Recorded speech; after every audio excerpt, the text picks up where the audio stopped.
Reggie and Roo have adventures for you. Watch and listen, you can come along too.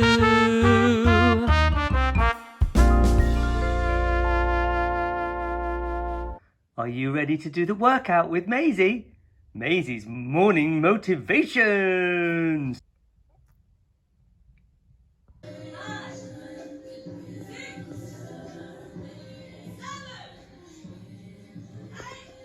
Oh, God. Come on, Reg, do your sit-ups. Come on, here. Time to do a sit-up. Ready, go. Go. That's it, Reg. Work as hard as you can. Stretch. Lift up the paw. Reggie and Roo have finished their workout. Tired out. Hello again. How are you? Ready for story time, Roo? Are you coming, Reg?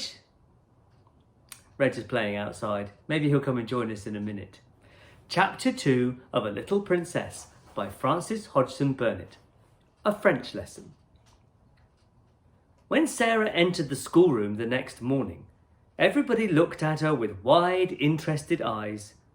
By that time, every pupil, from Lavinia Herbert, who was nearly 13 and felt quite grown up, to Lottie Lee, who was only just 4 and the baby of the school, had heard a great deal about her.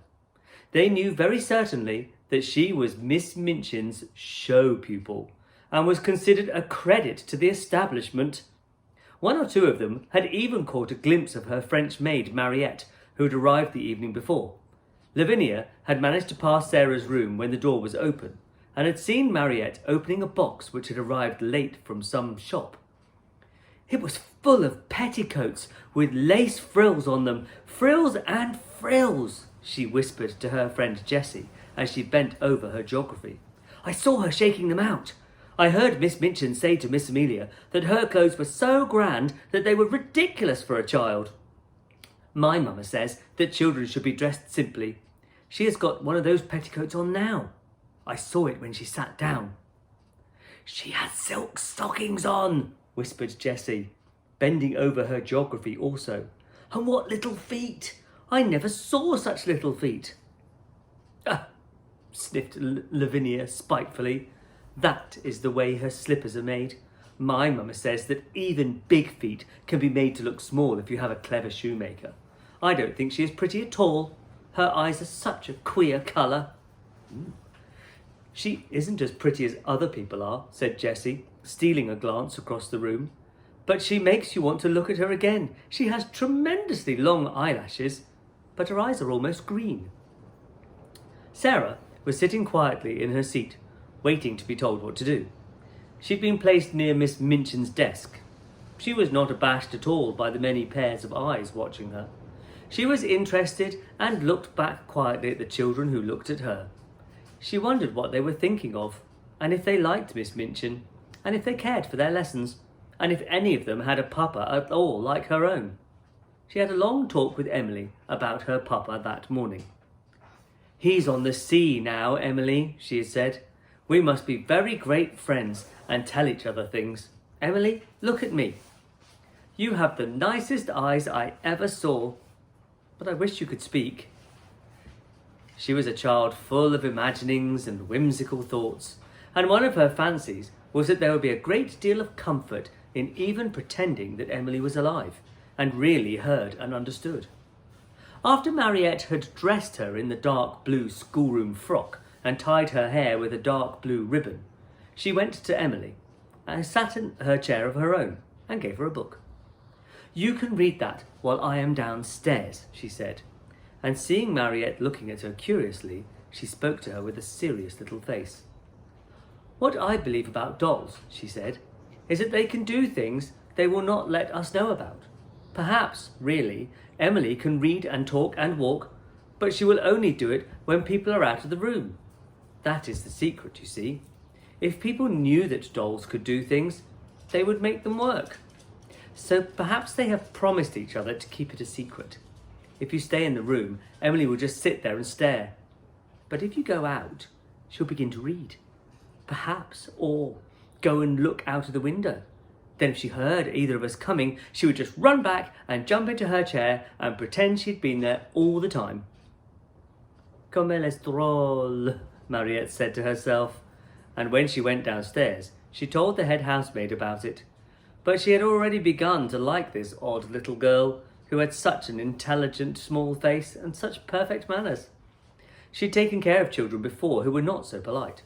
Sarah was a very fine little person, and had a gentle, appreciative way of saying, "If you please, Mariette. Thank you, Mariette," which was very charming. Mariette told the head housemaid that she thanked her as if she was thanking a lady. "Elle a l'air d'une princesse petite," she said. Indeed, she was very much pleased with her new little mistress, and liked her place very greatly. After Sarah had sat in her seat in the schoolroom for a few minutes, being looked at by the pupils, Miss Minchin rapped in a dignified manner upon her desk. "Young ladies," she said, "I wish to introduce to you your new companion." All the girls rose in their places, and Sarah rose also. "I should expect you all to be very agreeable to Miss Roo. She has just come to us from a great distance, in fact, from India. As soon as lessons are over, you must make each other's acquaintance." The pupils bowed ceremoniously, and Sarah made a little curtsy, and then they sat down and looked at each other again. "Sarah," said Miss Minchin in her schoolroom manner, "come here to me." She'd taken a book from the desk and was turning over its leaves. Sarah went to her politely. "As your papa has engaged a French maid for you," she began, "I conclude that he wishes you to make a special study of the French language." Sarah felt a little awkward. "I think he engaged her," she said, "because he thought I would like her, Miss Minchin." "I'm afraid," said Miss Minchin, with a slightly sour smile, "that you have been a very spoiled little girl, and always imagine that things are done because you like them. My impression is that your papa wished you to learn French." If Sarah had been older, or less punctilious about being quite polite to people, she could have explained herself in a very few words. But as it was, she felt a flush rising in her cheeks. Miss Minchin was a very severe and imposing person, and she seemed so absolutely sure that Sarah knew nothing whatever of French that she felt as if it would be almost rude to correct her. The truth was that Sarah could not remember the time when she had not seemed to know French. Her father had often spoken it to her when she had been a baby. Her mother had been a Frenchwoman, and Captain Crewe had loved her language. So it happened that Sarah had always heard and been familiar with it. I have never really learned French, but, she began, trying shyly to make herself clear. One of Miss Minchin's chief secret annoyances was that she did not speak French herself, and was desirous of concealing the irritating fact.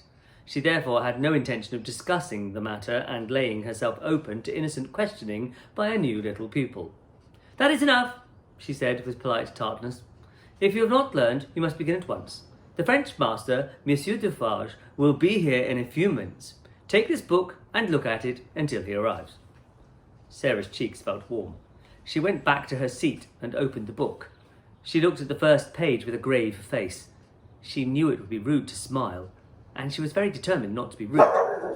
But it was very odd to find herself expected to study a page which told her that le père meant the father and la mère meant the mother.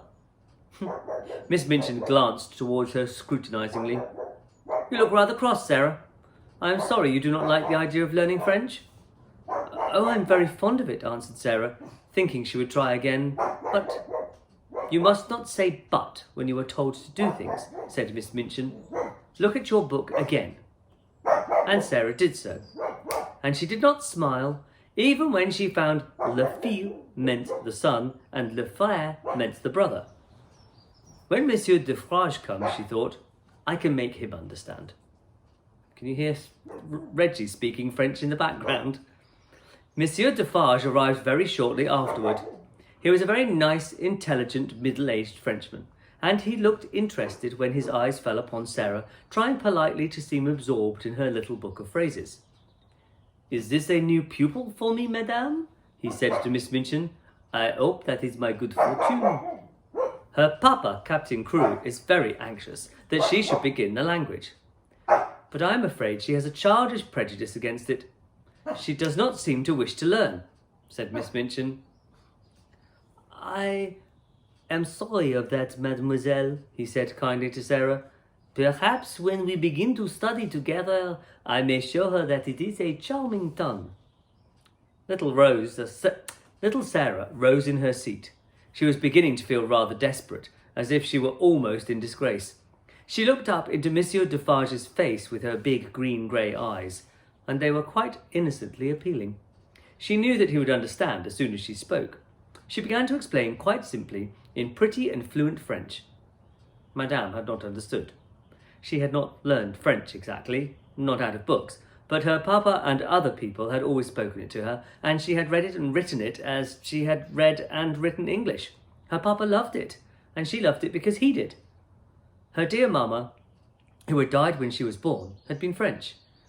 She would be glad to learn anything Monsieur could teach her, but what she had tried to explain to Madame was that she already knew the words in this book, and she held out the little book of phrases.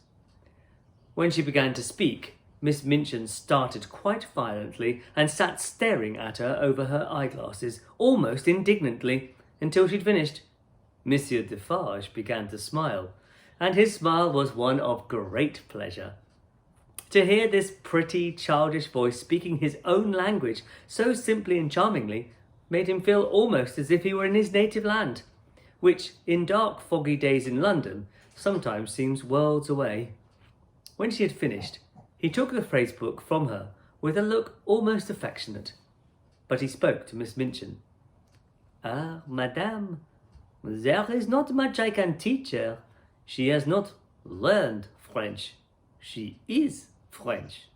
Her accent is exquisite.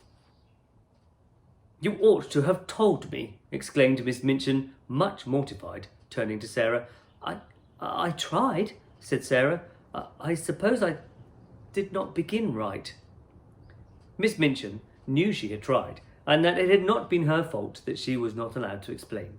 And when she saw that the pupils had been listening, and that Lavinia and Jessie were giggling behind their French grammars, she felt infuriated. Silence, young ladies, she said severely, rapping upon the desk. Silence at once! And she began from that minute to feel rather a grudge against her show pupil. Oh dear. And tomorrow we'll find out what happens next. Bye everyone. Say bye, Roo. Bye. Reggie, you going to say goodbye? Still playing in the garden.